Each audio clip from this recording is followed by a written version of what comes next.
Welcome to another video. Today I will show you how to unlock your iPhone to use it with any carrier, any SIM card out there.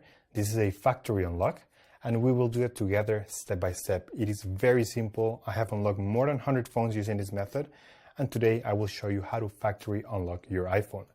And with that said, let's begin. Now we have to get the phone's IMEI number.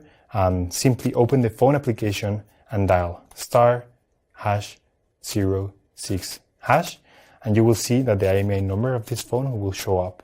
It's a 15-digit number. It is unique for every phone, so just keep this number in hand because we're gonna use it in a few seconds to generate the unlock request for this iPhone. We're gonna switch to the computer because the rest of the process will take place in a computer. In this website, we will request the unlock to unlock this phone. So simply, you have to fill in this form here about your phone's information. It's extremely important to enter the correct IMEI number. That's the number we just got, so enter it here. It should be 15-digit and it must be 100% correct. If there's a mistake here, this method will not work. And the last and final step is to write down your personal email where you're gonna receive the notification.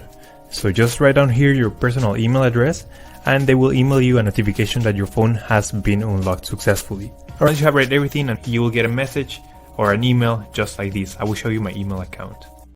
So this is the email I just got, and it says your iPhone has been factory unlocked successfully. So let's go ahead and open this email. So the email will confirm that your iPhone has been successfully unlocked, and now the last step is to connect your iPhone to Wi-Fi to activate the unlock. So that's the way you do a network factory unlock. But that's all for today, guys. I hope this information was useful for all of you trying to unlock your iPhone, and don't forget to subscribe. We upload videos every week. Thank you for watching the video, guys. See you next time.